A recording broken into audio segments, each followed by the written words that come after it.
Apa salahnya sih kalau kita nyenengin Nabi? Tadi saya lagi lihat-lihat di komen TikTok, ada yang bilang pas Habib Bagir ceramah dibilang ahlul bid'ah. Ahlul bid'ah. Imam Syafi'i radhiyallahu anhu radahu, jika aku mencintai Nabi dan aku mencintai keluarga Nabi, itu dikatakan aku syirik, dikatakan itu kafir, maka aku ridha masuk ke dalam neraka dengan karena cintaku kepada Nabi dan cintaku kepada zuriyah Nabi Muhammad sallallahu alaihi wasallam. Imam Syafi'i ini yang ngomong tukang cendol. Beda apa enggak? Beda apa enggak? Bangga punya Nabi Muhammad, bangga punya Nabi Muhammad, senang punya Nabi Muhammad. Ada di Losari namanya Asep, ngaku Nabi. Mau cari Nabi yang Asep namanya. Oi, Asep jadi Nabi. Gua nggak masalah dah dia mau ngaku Nabi, kayak dia mau ngaku malaikat Israel, masa bodoh teing aing mah. Yang gue pikirin sholawatnya bagaimana. Kalau nyebut nama Nabi, sallu ala Nabi Muhammad, indah banget nama Nabi. Coba lu ganti Asep, kagak ada gagah-gagahnya. Mudah-mudahan kita semua diberikan taufik hidayah. Kegembiraan yang kita saat ini dilakukan kita saat ini semua semata karena mengikuti apa yang telah diperintahkan oleh Allah Subhanahu. Lalu ada yang mengatakan, Habib, jangan suka mengatakan ayat itu anugerahnya itu rahmah, kasih sayang, bersyukur kepada Allah karena kasih sayang Allah yang telah diberikan, maka bergembira setiap hamba itu dengan rahmat kasih sayang yang Allah berikan. Rahmatnya Allah apa? Wa ma arsalnaka illa rahmatan. Kan jelas Allah mengatakan tidak akan Allah ciptakan Nabi Muhammad kecuali untuk memberikan, menebarkan kasih sayang bagi seluruh. Berarti rahmat Allah apa? Siapa rahmat Allah? Nabiyuna Muhammad sallallahu alaihi wasallam. Maka itu kita mengambil rahmatnya itu lewat Nabiyuna Muhammad sallallahu alaihi wasallam. Tadi Habib Bagir kan juga mengatakan tak kenal maka tak. Banyak orang yang masih maksiat, masih banyak orang yang main judi, masih ada orang yang minum khamar, ada orang yang berzina, masih ada orang yang berbohong. Mereka orangnya mengatakan dirinya Islam, mereka menyatakan dirinya punya iman, tapi di dalam hatinya tidak ada Nabi Muhammad SAW. Jika ada Nabi di dalam hatinya, maka kemaksiatan, maka saat dia minum khamar, maka setiap dia berjudi, maka akan dijauhkan dari segala bencana dan bala yang Allah turunkan kepadanya, sehingga dia tidak lagi menjalankan sesuatu kemaksiatan di hadapan Allah. Makanya alhamdulillah kita duduk di dalam tempat ini undangan siapa? Undangan siapa? Syibun Nawir, Ustadz Musannif.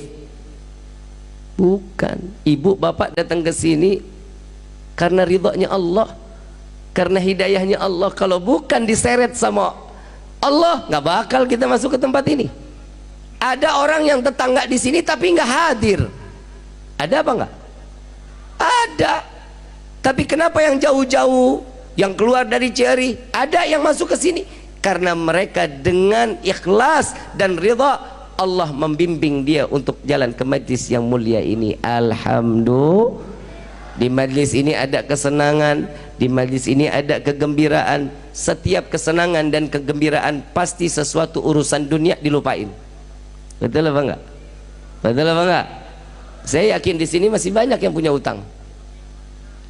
Banyak. Mudah-mudahan Allah lunasin utangnya. Ingat nggak mau utang? Lupa. Keluar selesai majlis, masuk pintu gerbang, kelihatan lagi, ya Allah utang gua. Tapi seenggak-enggaknya kegembiraan sudah menutupi, betul? Kesenangan sudah menutupi, betul? Alhamdulillah. Di dalam Rawi Ad-Diba dijelaskan, fahtadal arsyu taraban wastibsyara wasdadal kursiyu haibatan.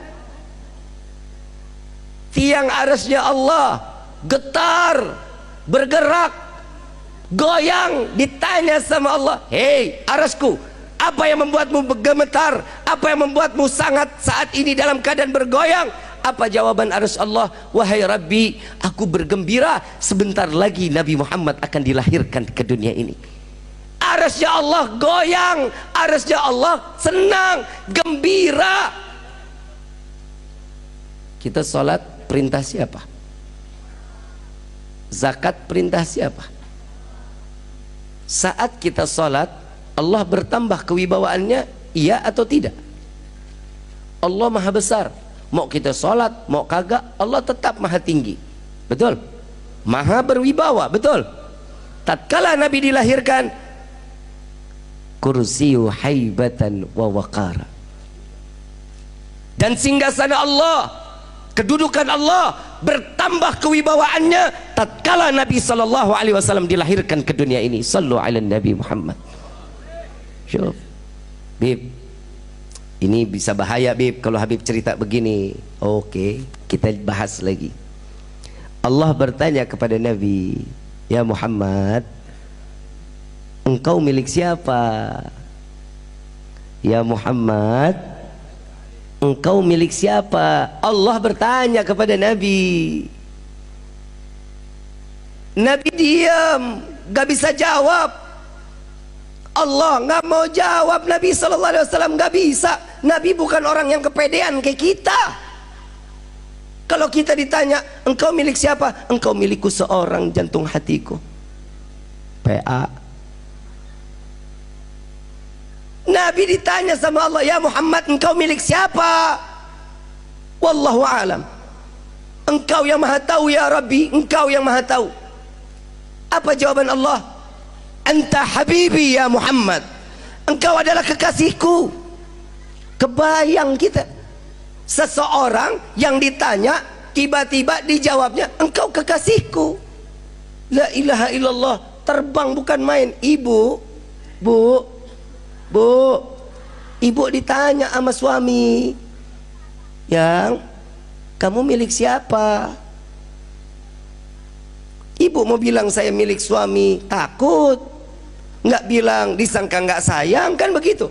Tiba-tiba suami bilang, engkau hanya milikku seorang. Bagaimana perasaan ibu? Woi, kok lu biasa aja?